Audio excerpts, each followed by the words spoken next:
Hello everyone, this is Varsha Roga presenting lecture number 4 on India during the struggle period. In the last class we started about Mughal Empire.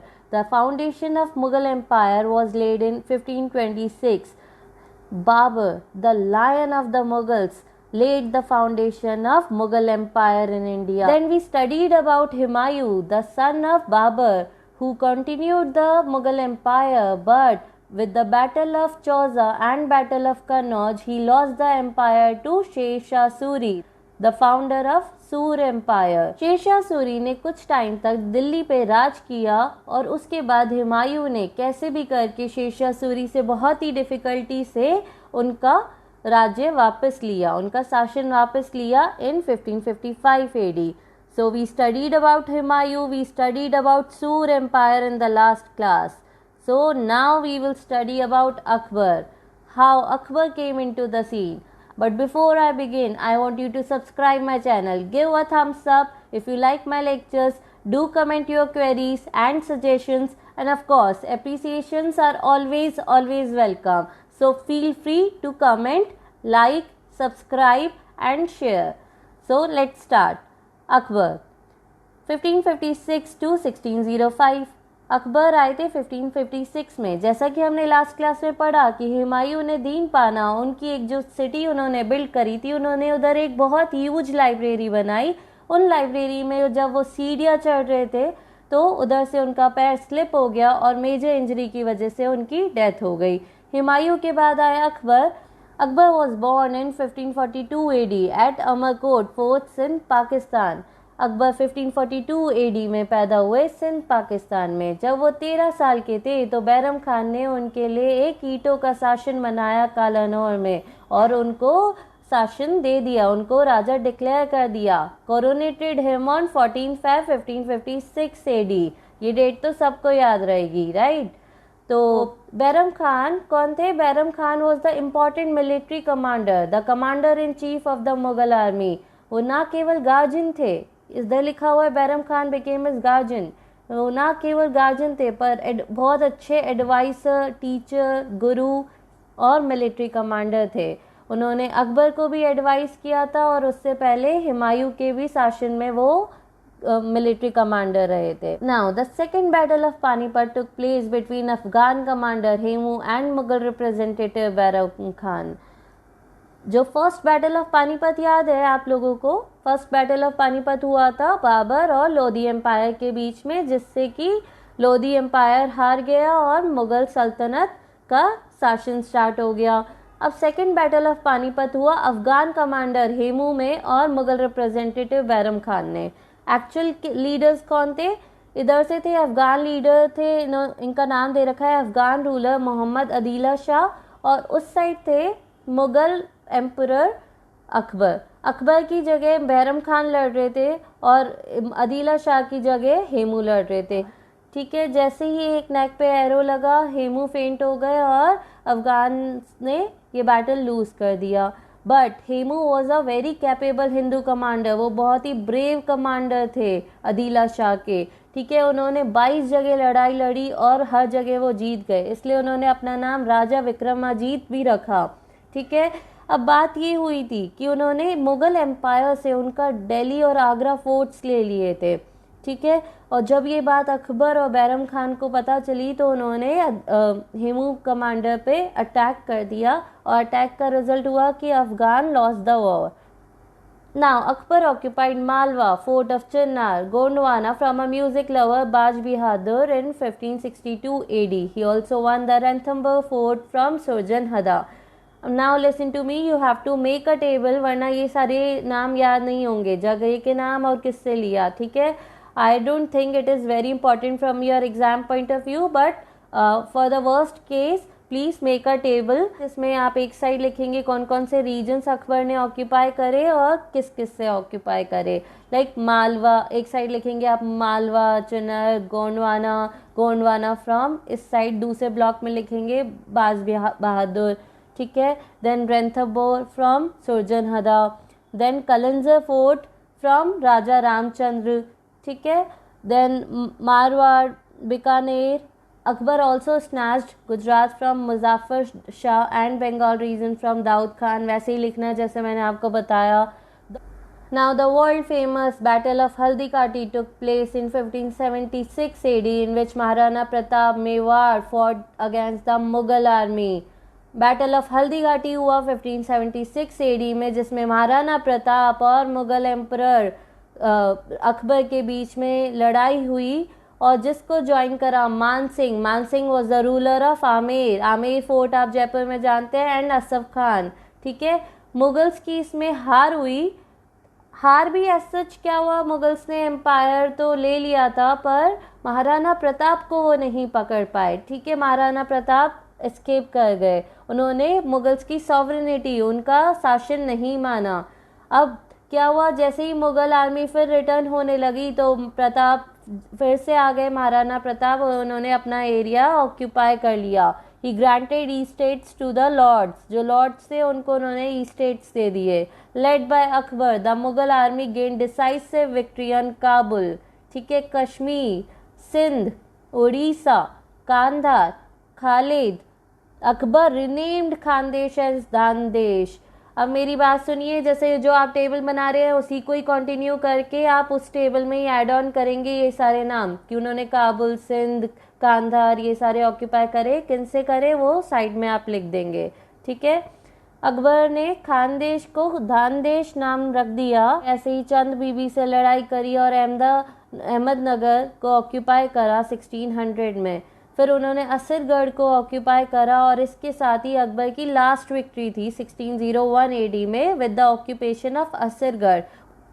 उसके बाद क्या हुआ, we will see that in few minutes. But before that in 1564 many revolts were crushed by Akbar. ठीक है, 2 Uzbek revolt हुए. किसके against हुए देखना, अब्दुल्ला खान के against. And he crossed the Gujarat revolt also in 1584. ठीक है, तो आपको वही टेबल कंटिन्यू करना है कि सारे नेम एक तरफ, कौन कौन से रीजन्स ऑक्यूपाई करे और किससे ऑक्यूपाई करे, उन सब के नाम दूसरी तरफ. ठीक है, you have to make the table, otherwise you can not even remember a single name. ठीक है, Abdul Rahim was entitled as Khane Khana. Abdul रहीम कौन थे, वन ऑफ द पोइट्स थे अकबर के टाइम के, बहुत ही फेमस और इम्पॉर्टेंट पोइट थे, जो नवरत्नास भी थे. वन ऑफ द 9 मिनिस्टर्स भी थे, जो अकबर के शासन में आपने सुना होगा कि 9 ज्वेल्स नवरत्नास थे. तो उनमें से एक अब्दुल रहीम का नाम था, जो उस टाइम के पोएट थे. अब वो बहुत ज़्यादा दानी थे. अब्दुल रहीम एक्चुअल में बैरम खान के बेटे थे. बैरम खान जो मिलिट्री कमांडर रहे अकबर और हुमायूं के टाइम पे. तो जब बैरम खान की डेथ हुई तो अकबर ने उनकी वाइफ से शादी कर ली, और रहीम, अब्दुल रहीम उनके स्टेप सन बन गए. खाना उनको इसलिए बोला गया क्योंकि वो बहुत बड़े दानी थे. ठीक है, एक बहुत ही प्यारी बात है इनके ऊपर कि जब भी वो दान करते थे तो अपने हाथ ऊपर और सर नीचे रखा करते थे. तो ये बात ऑब्जर्व करी तुलसीदास जी ने, और उन्होंने उनको कुछ पंक्तियाँ लिखकर भेजी और पूछा कि आप जब भी दान करते हो तो आपके सर तो ऊपर होते हैं और उतनी ही नीचे आंखें होती है, ऐसा क्यों होता है. रिप्लाई में अब्दुल रहीम ने बहुत ही प्यारी पंक्तियाँ लिखी कि देने वाला तो भगवान है जो दिन रात दे रहा है हमें, पर लोगों को लगता है मैं दे रहा हूँ इसलिए मेरी आंखें झुक जाती है. तो कहा जाता है ना कि जब भी दान करो तो गुप्त दान करना चाहिए और बिना बताए करना चाहिए, उस पर घमंड नहीं करना चाहिए, और जिसको दान कर रहे हो उसको देखना नहीं चाहिए. तो अब्दुल रहीम एक लेजेंडरी एग्जाम्पल थे कि कैसे हमें डोनेशन करना चाहिए, चैरिटी करना चाहिए आज के टाइम पे. During the invasion of Yusufzais, one of the 9 gems Raja Birbal died. Raja Birbal को कौन नहीं जानता, हम सब ने इनकी टेल सुनी है अकबर के साथ. बीरबल की खिचड़ी भी सुनी है हमने, राइट. तो बीरबल मुख्य सेनापति थे और वन ऑफ द नवरत्न थे. ठीक है, 9 ज्वेल्स 9 जेम्स थे. So Akbar too died in 1605. Birbal की मौत के बाद कुछ ही टाइम बाद अकबर की भी डेथ हो गई 1605 में। क्यों हुई थी? इलनेस की वजह से हुई थी। उनको ब्यूरी करा गया, दफनाया गया सिकंदरा में, और उनका टॉम इन्फ्लुएंस होता है बुद्धिस्ट स्टाइल ऑफ आर्किटेक्चर में। जो उनका टूम बनाया है वो बुद्धिस्ट स्टाइल ऑफ आर्किटेक्चर से बनाया है, ठीक है। Called Portuguese missionaries from Goa and he built इबादत खाना एट फतेहपुर सीकरी। इबादत खाना क्या? वो एरिया जहाँ पर रिलीजियस डिस्कशंस हो सके। उन्होंने पोर्चुगीज मिशनरीज को बुलाया स्पेशली और बोला हमारे यहाँ इबादत खाना बनाओ जहाँ पर हम सब बैठकर रिलीजियस डिस्कशंस कर सके। उन्होंने एक रिलीजन, खुद का रिलीजन बनाया, दिन है इलाही, ठीक है। It was the religion of humanity, not a particular religion of Islam और हिंदुइज्म, ठीक है। दिन है इलाही में सेकुलर प्रिंसिपल्स फॉलो हो रहे थे। हर एक रिलीजन को इक्वल रिस्पेक्ट और इक्वल ह्यूमैनिटी से देखा जा रहा था। और सबसे कमाल की बात है, राजा बीरबल जो एक हिंदू थे, वो फर्स्ट हिंदू थे जिन्होंने ये रिलीजन ज्वाइन करा, ठीक है। This was the unity of Muslim and Hindu in that era. आपने पहले भी देखा कि अदीला शाह जो एक अफगान थे, एक अरेबियन थे, उनके कमांडर थे हेमू जो हिंदू कमांडर थे। वैसे ही अकबर मुगल थे, ठीक है, और राजा बीरबल एक हिंदू थे। तो कितनी अच्छी दोस्ती थी कि एक दूसरे को जी जान से प्यार करते थे, एक दूसरे के लिए मरने मिटने के लिए तैयार थे ये लोग। शेख मुबारक अनाउंस्ड अकबर एज इनाम आदिल मुजात हिंद, ठीक है, मतलब हिंद का राजा, हिंद के सबसे बड़े head. He provided protection to Chishti order of Sufi clan. जो मुस्लिम्स हैं वो अपने सेक्स जानते हैं कि सूफ़ी क्लैन होता है, सुन्नी क्लैन होता है, तो उन्होंने सूफ़ी क्लैन को प्रोटेक्शन प्रोवाइड करी। उन्होंने चर्चेस बनाए क्रिश्चियंस के लिए लाहौर और आगरा में। तो आप इससे पहचान सकते हैं वो कितने टॉलरेंट थे और सेकुलर थे नेचर में। किसी एक पर्टिकुलर रिलीजन के लिए नहीं कर रहे थे, सिर्फ इस्लाम के लिए नहीं कर रहे थे, वो अदर रिलीजन्स की भी उतनी ही रेस्पेक्ट करते थे, ठीक है। He provided protection to Jain muni Hari Vijay Suri by honouring him as Jagat Guru. उन्होंने जगत गुरु बोला एक जैन मुनि को, उनको प्रोटेक्शन प्रोवाइड करी। Fazl was the head priest of Din e Ilahi religion. Abul Fazl again one of the 9 jewels, ठीक है। आप एक काम कर सकते हैं सब मिलकर, क्या करेंगे, जितने भी 9 ज्वेल्स थे, नवरत्नास थे अकबर के रीन में, उनके नाम लिखेंगे और उनकी कुछ इन्फॉर्मेशन देखेंगे गूगल पे सर्च करके, ठीक है। This is your homework. So Akbar issued a new calendar called Ilahi era. आपने देखा कि उन्होंने अपने नाम रिलीजन का नाम भी दिन इलाई रखा, एरा का नाम भी इलाई रखा। तो इलाई का मतलब क्या होता है? इलाई का मतलब ही होता है वन गॉड, ऑसम गॉड, ठीक है। तो वो एक भगवान में ही, एक अल्लाह में ही विश्वास रखते थे। According to the policy adopted for Rajput, Akbar established sovereignty over Rajput through marriage alliances and by manifesting power. अब देखो, जैसे कि उन्होंने पॉलिसी अडॉप्ट करी थी राजपूत के लिए, तो उनके 2 तरीके थे उस पॉलिसी के अंडर कि कैसे कंट्रोल लेंगे हम राजपूत एरिया का। पहला तो हम या तो मैरिज अलाइंसेस कर लेंगे, उधर के लोगों से शादी कर लेंगे, और दूसरा कि अपनी पावर दिखाएंगे, अपना कंट्रोल दिखाएंगे उधर। तो इन 2 तरीके से उन्होंने राजपूत पर कंट्रोल पाया। Kachhwaha ruler Bharmal was the first Rajput ruler to enter into alliance with Akbar, ठीक है। वो पहले रूलर थे, राजपूत रूलर, जिन्होंने अलायंस करी अकबर के साथ। उन्होंने भगवान दास और राजा मान सिंह को हाई पोस्ट पे रखा, कोर्ट पे, ठीक है। Royal dynasties of Dungarpur, Banswara, Pratapgarh accepted the sovereignty of the Mughals. ये कहाँ के डिस्ट्रिक्ट्स हैं? ये सारे राजस्थान के डिस्ट्रिक्ट्स हैं। तो इन सब ने मुगल्स की सॉवरेनिटी एक्सेप्ट कर ली थी, पर वो फिर भी इंडिपेंडेंट रहे। उन्होंने कहा अल्टीमेट सुपरविजन आपका है, पर हम इंडिपेंडेंट रहना चाहते हैं। 1564 एडी में अकबर ने जाजिया टैक्स कंप्लीटली अबॉलिश कर दिया। Jizya was a kind of tax which was imposed on Brahmins for entry into the temples, है ना, ये हमने पढ़ रखा है। तो 1564 में अकबर ने ये टैक्स कंप्लीटली हटा दिया। सच was the nature of Akbar, very tolerant, very secular in nature. Fatehpur Sikri remained the royal capital from 1569 to 1584 AD. बुलंद दरवाजा built on the southern gate of the mosque was built to commemorate Akbar's victory over Gujarat. Fatehpur Sikri capital रही कुछ time के लिए। आपने ये भी देखा कि कैसे हेमू ने दिल्ली और आगरा फोर्ट्स ऑक्यूपाई करे थे, तो उस टाइम अकबर कहाँ रह रहे थे? ऑब्वियसली कोई तो कैपिटल होगी, तो फतेहपुर सीकरी उस टाइम कैपिटल थी। और बुलंद दरवाज़ा क्यों बनाया गया था? बुलंद दरवाज़ा इसलिए बनाया गया था कि अकबर ने गुजरात को कैप्चर कर लिया था, और इस खुशी में, इस सेलिब्रेशन में बुलंद दरवाज़ा बना था। Now with this we are ending the rule of Akbar. Now came Jahangir, the son of Akbar. After the name of Sheikh Salim Chishti, he was named Salim. एक सेंट सलीम चिश्ती थे, उनके ऊपर उनका नाम रखा गया सलीम। ऐसा क्यों किया गया? इसके पीछे एक स्टोरी है। अकबर के बचपन में सारे बेबीज मरते जा रहे थे, जो भी पैदा होता वो मर जाता। तो उन्होंने शेख सलीम चिश्ती, जो एक सूफी सेंट थे, उनको प्रयास करी कि उनको एक बेटा ब्लेस किया जाए, और इस ब्लेसिंग का नतीजा थे जहांगीर, जिनका नाम सलीम रखा गया।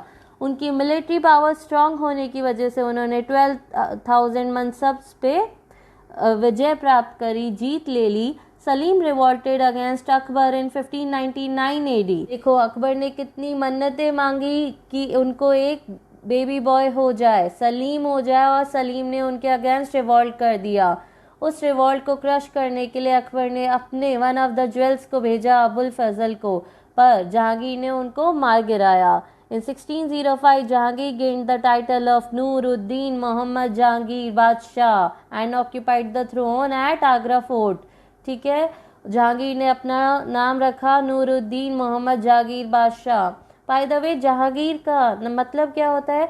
जहान मतलब वर्ल्ड, और गिर का मतलब होता है सीज, तो वर्ल्ड सीजर, वर्ल्ड ऑक्यूपायर। तो जो पूरे वर्ल्ड को ऑक्यूपाई कर ले वो जहांगीर। उन्होंने आगरा फोर्ट पे रूल करना स्टार्ट करा। Jahangir got the peacock throne, Takhte Taus. अब ये थोड़ी बात कंट्रोवर्शियल है, क्योंकि नेट पे हर जगह दे रखा है कि शाहजहां ने पीकॉक थ्रोन बनाया था, पर आपकी बुक में है जहांगीर ने पीकॉक थ्रोन बनाया था। So I want you to search it on net और एनी अदर सोर्सेज, जहाँ पे भी आपको मिले, तो आप मुझे बताएंगे कि पीकॉक थ्रोन किसने बनाया था एग्जैक्टली। आपको मुझे कमेंट सेक्शन में बताना है, और मैं आपको नेक्स्ट लेक्चर में इसका आंसर दूंगी। So you have got the third homework for today. He got the Sikh Guru Arjan Dev sentenced to death. Jahangir की हर एक लाइन पे एक स्टोरी है। अर्जुन देव एक सिख गुरु थे, जिनको उन्होंने डेथ पनिशमेंट दे दी। कहा जाता है कि जहांगीर के बेटे खुसरो मिर्जा, जहांगीर उनसे नफरत किया करते थे, और खुसरो मिर्जा को चाहिए था थ्रोन। ठीक है, तो ऐसा कहा जाता है कि खुसरो मिर्जा एक बार अर्जुन देव की आश्रम से गुजर रहे थे, तो अर्जुन देव ने उन्हें रोका और टीका लगाया, जो हिंदू लगाते हैं, सैफरॉन कलर का, ऑरेंज कलर का टीका, वो टीका उनको लगाया। ये बात जहांगीर को जब पता चली, तो उन्होंने कहा कि ये चीज़ मुझे बर्दाश्त नहीं हुई, और उन्होंने अर्जुन देव को पनिशमेंट दिया कि आप लोगों को 2 लाख, मतलब उस टाइम का 2 लाख फाइन लगा उन पर, और बोला कि आप अपने जो गुरु ग्रंथ है उनसे कुछ लाइन से रेस करें जो हमें पसंद नहीं है, साथ ही आप इस्लाम में कन्वर्ट हो जाए। ये 3 डिमांड्स उन्होंने अर्जुन देव के आगे रखी, और अर्जुन देव ने मना कर दिया। उन्होंने कहा कि हम ये सब नहीं करेंगे, ना फाइन देंगे, ना इस्लाम में कन्वर्ट होंगे, और ना ही गुरु ग्रंथ में कोई भी चेंजेस करेंगे। तो इस वजह से जहांगीर ने अर्जुन देव को एक बॉइल्ड वाटर में, कहते हैं कि बॉइल्ड वाटर में, पॉट में उनको रोज बंद करते थे। 5 डेज के टॉर्चर के बाद अर्जुन देव फाइनली डाइड। ठीक है, तो ये एक स्टोरी है अपने आप में। Jahangir's victory of Kandahar is considered important from military and commercial view point. ठीक है, जहांगीर ने कांधार पे विजय पाई, जिससे उनको कमर्शियल बेनिफिट हुए। मिलिट्री बेनिफिट्स तो थे ही, उधर की आर्मी मिल गई, वो पूरा राज्य मिल गया, और बिजनेस में भी, कॉमर्स में भी उनके बहुत फ़ायदा हुआ। In 1611, Jahangir married a widow, Mehrun Nisa, and gave her the title नूर महल। सब जानते हैं कि नूर जहाँ से उन्होंने शादी करी। नूर जहाँ खुद एक बहुत बड़े एम्पायर से आई थी, और she was very active lady. वो पॉलिटिकली बहुत एक्टिव थी, उनका माइंड बहुत शार्प था। कहा जाता है कि फर्स्ट 15 ईयर्स तो जो भी थ्रोन में हो रहा था वो शायद उनकी ही मर्जी से हो रहा था, है ना। ये पहली ऐसी मुग़ल एम्परर थी जिनको इतने टाइटल्स और इनकी अथॉरिटी मिली थी। इनको बादशाह बेगम भी कहा जाता था। British ambassadors captain Hawkins and sir Thomas Roe visited his court. Jahangir died in 1627 AD। अब ये क्या है, ब्रिटिश एम्बेसडर्स जो रॉयल चार्टर लेके आए थे ब्रिटिश एम्पायर का इंडिया में कि हमें ट्रेड करने की परमिशन दो, वो सबसे पहले आकर जहांगीर से ही मिले थे और वो चार्टर दिखाया था और बोला था कि हमें ब्रिटिश एम्पायर ने भेजा है इधर ट्रेड करने के लिए, अब आपकी परमिशन चाहिए। तो ये दोनों एम्बेसडर्स थे, captain Hawkins and Thomas Roe. तो इन दोनों ने परमिशन ली जहांगीर से और जहांगीर ने इनको परमिशन दे भी दिया था। Then finally Jahangir died in 1627 AD. So with this ended the rule of Jahangir in 1627 AD. Now only 2 Mughal emperors are left. First is Shah Jahan, your favorite, Taj Mahal wali story, right? Second is Aurangzeb, the last Mughal emperor. We will study about them in the next lecture. But before you go, do subscribe my channel, give a thumbs up and do share it with your friends, Raman, Taman, Tina, Meena, जितने friends के साथ share कर सकते हैं। Do share. Your love and your support gives me motivation to do better work. So keep supporting, keep loving, be healthy, be safe till we meet next time. So goodbye.